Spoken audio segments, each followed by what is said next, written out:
নমস্কার, আপনারা দেখছেন আমার বাংলা, সাথে আমি সহেলি। এখন দেখবেন সিনেকথা। আজকের সিনেকথায় আমরা আলোচনা করব সাবিত্রী চট্টোপাধ্যায়ের জীবনীকে নিয়ে। আসুন তবে শুরু করা যাক। বাংলা সিনেমায় সর্বকালের সেরা নায়িকাদের তালিকায় সুচিত্রা সেনের পর প্রথম দিকে আসে একটি নাম, সাবিত্রী চট্টোপাধ্যায়। জন্ম 1937 খ্রিস্টাব্দের 22শে ফেব্রুয়ারি, অবিভক্ত বাংলার কুমিল্লার কামারপুরে। তবে ঢাকার কমলাপুরে কেটেছে তার শৈশব। বাবা ছিলেন রেলের স্টেশন মাস্টার। তবে তার বাবা শশধর বন্দ্যোপাধ্যায়ের কর্মস্থল ছিল কুলবেড়িয়া, যেখানে ছিল ঢাকার পুরনো রেল স্টেশন। তারা ছিলেন 1947 খ্রিস্টাব্দে দেশভাগের পর ভারতে চলে আসেন কিশোরী বয়সে। দুই বোনকে তাদের বাবা কলকাতায় পাঠিয়ে দেন। উঠেছিলেন দিদির বাড়ি কলকাতার টালিগঞ্জে। তবে তার বাবা শশধর বন্দ্যোপাধ্যায় ঠিকমতো তাদেরকে টাকা পাঠাতে পারতেন না। ফলে বহু কষ্টে কেটেছিল 10 বছর বয়সে সেই ছোট্ট মেয়েটির জীবন। স্কুলে ভর্তি হয় ক্লাস 3-তে। আধ পেটা খেয়ে কাটিয়েছিলেন বহুদিন। কখনো কখনো ভালো খাবার লোভে আত্মীয়দের বাড়িতে চলে যেতেন রাতে। কিন্তু কিছুদিনের মধ্যেই আত্মীয়রা ফন্ডিটা টের পেয়ে গেল। তখন সেখান থেকেও আধ পেটা খেয়ে ফিরতে হতো। মাঝে মাঝে রসগোল্লা খেতে ইচ্ছা হলে একটাই রসগোল্লা কিনে দুই বোন ভাগ করে খেত।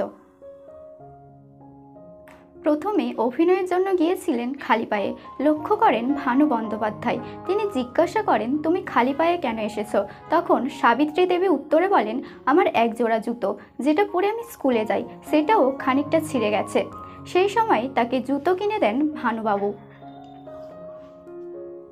এখনও রয়েছে আরও কিছু কথা। ফিরছি ছোট্ট একটা বিজ্ঞাপন বিরতির পর। আপনি কি ভবিষ্যতের সাথে তাল মিলিয়ে ক্যারিয়ার গড়তে চান? আধুনিক প্রযুক্তির যুগে নিজেকে এগিয়ে নিতে চান? তাহলে আর দেরি কেন? বঙ্গীয় প্রশিক্ষণ কেন্দ্র নিয়ে এসেছে সর্বাধুনিক কম্পিউটার ও spoken English course. ISO certified, Bharat সরকার অনুমোদিত এই প্রতিষ্ঠানে শিখুন AI টেকনোলজি সহ বিভিন্ন কম্পিউটার ও ক্যারিয়ার গঠনমূলক কোর্স। আমাদের সাফল্যের গল্প। আমাদের ছাত্রছাত্রীরা আজ সফল সরকারি ও বেসরকারি প্রতিষ্ঠানে কাজ করছে। রাজ্যের 6টি জনপ্রিয় টিভি চ্যানেলে আমাদের শিক্ষার্থীরা টেকনিক্যাল সাপোর্ট দিয়ে নিজেদের ক্যারিয়ার গড়ছে। আমরা অফার করছি বেসিক কম্পিউটার, IT ও অনলাইন ডিজিটাল কোর্স। এই 3টি কোর্স একত্রে মাত্র 2000 টাকায়। ডিপ্লোমা ডেটা এন্ট্রি ও IPTV কোডিং কোর্স, এই 3টি কোর্স একত্রে মাত্র 3000 টাকায়। DTP hardware, multimedia, Tally, GST সহ আরও অনেক কোর্স। মাত্র 350 টাকা মাসিক ফিতে শিখুন স্পোকেন ইংলিশ কোর্স ও আত্মবিশ্বাসের সাথে ইংরেজিতে বলুন। নতুন প্রজন্মের জন্য রয়েছে বিশেষ কোর্স, অভিনয়, anchoring, script writing, voice over, modelling, beautician, cake তৈরির মতো কোর্স।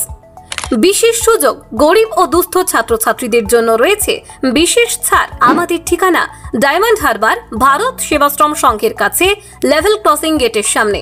যোগাযোগ করুন এখনই 9679782599 অথবা 9735550503 এই নম্বরে।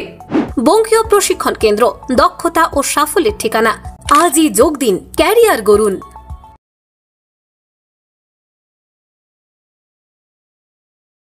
ফিরে এলাম বিরতির পর। চলুন শুরু করি বাকি কিছু কথা। ছোটবেলা থেকে সিনেমার প্রতি আকর্ষণটাকে টেনে নিয়ে যায় সিনেমার জগতে। উত্তম কুমার থেকে শুরু করে বহু বড় বড় তারকার সঙ্গে অভিনয় করেছিলেন সাবিত্রী চট্টোপাধ্যায়। অভিনয়ের শুরু নাটক দিয়ে। ভানু বন্দ্যোপাধ্যায় ছিলেন দূর সম্পর্কের এক আত্মীয়। তিনি অভিনয়ের সুযোগ করে দেন। নাটকের দলের নাম ছিল উত্তর সারথী। নতুন ইহুদি নামের একটি নাটক করতে করতেই চলচ্চিত্রে অভিনয়ের সুযোগ এলো। পাশের বাড়ির ছবিতে অভিনয়ের জন্য যখন তার অডিশন নেওয়া হয়, তখন বাঙাল উচ্চারণের কারণে তাকে বাদ দিয়ে দেওয়া হয়।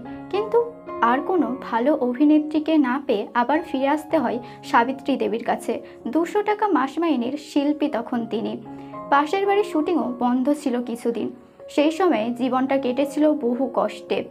ছবিটি মুক্তি পাওয়ার পর সাবিত্রী দেবীর অভিনয়ে মুগ্ধ হয়েছিলেন অনেকে। ফলে আর থেমে থাকতে হয়নি। গলি থেকে রাজপথ, অবাক পৃথিবী, অনুপমা, ধর্ণী মেয়ে, মাল্যদান, নিশিপদ্ম, দুই ভাই ইত্যাদি প্রায় 400টি সিনেমায় অভিনয় করেছিলেন তিনি। এখনও অভিনয় করে চলেছেন সাবিত্রী চট্টোপাধ্যায়। এবি সিরিয়াল এবং চলচ্চিত্রে অভিনয় করছেন। 75 বছর বয়সেও অভিনয়ের নেশা তার কাটেনি। উত্তম সুচিত্রা এবং উত্তম সুপ্রিয়ার পরে উত্তম কুমারের জুটি হিসেবে সাবিত্রী দেবীর নাম সবার আগে। উত্তম কুমারের সঙ্গে সাবিত্রী চট্টোপাধ্যায়ের জুটি খুবই জনপ্রিয় হয়। উত্তম কুমার বিভিন্ন সাক্ষাৎকালে সাবিত্রী দেবীর বেশ গুণগান করেন। তার অভিনয় গুণে মুগ্ধ ছিলেন মহানায়ক। হাত বাড়ালেই বন্ধু, দুই ভাই, নিশিপদ্ম, মোমের আলো ইত্যাদি সিনেমায় তাদের কেমিস্ট্রি প্রশংসিত হয়েছে বহু। ধর্নিমে বা মৌচাকের মতো কমেডি ছবিতে সাবিত্রীর সঙ্গে জুটি বেঁধে উত্তম কুমারের সাবিত্রীর সাথে জুটি বেঁধে উত্তম কুমারের কমেডি চরিত্র ইতিমধ্যে লেখা হয়ে গেছে ইতিহাসের পাতায়। দুজনে গোপনে প্রেম করেছিলেন বহুদিন। অনেক ভালো ভালো সম্বন্ধ এসেছিল সাবিত্রী দেবীর জন্য, কিন্তু উত্তম কুমার কোথাও বিয়ে হতে দেননি, সব সম্বন্ধ ভেঙে দেন। কিন্তু সাবিত্রী চট্টোপাধ্যায় তাকে বিয়ের জন্য কখনো চাপ দেননি, কারণ তিনি চাননি যে তার বিবাহিত জীবন নষ্ট হোক। পরে আরও অনেক সম্পর্কে জড়ালেও সাবিত্রী দেবী আর বিয়ে করতে চাননি, থেকে গেছেন বোনের বাড়ি। বোনের ছেলে মেয়ে নাতি পুতনিদের মানুষ করতে করতে মিটিয়েছেন মাতৃত্বের স্বাদ। কিন্তু তারা এখন প্রত্যেকের ব্যক্তিগত জীবনে ব্যস্ত। কলকাতার বিশাল এক বাড়িতে সাবিত্রী দেবীর একমাত্র সঙ্গী হলো একাকিত্ব। একটা কথা বলার পর্যন্ত লোক নেই, এটাই বোধহয় ভূমিত্ব। এক সময় হাজার হাজার মানুষ যে নায়িকার এক ঝলক পাওয়ার জন্য মহিয়া হয়ে থাকত, আজ তিনি নিঃসঙ্গ জীবনযাপন করছেন। অনেক ভালো থাকুন, সুস্থ থাকুন। আজ সিনেকথা এই পর্যন্ত। বাকি আরও অনেক গল্প কথা নিয়ে ফিরব আগামী সপ্তাহে এই দিন এই সময়ে। নমস্কার।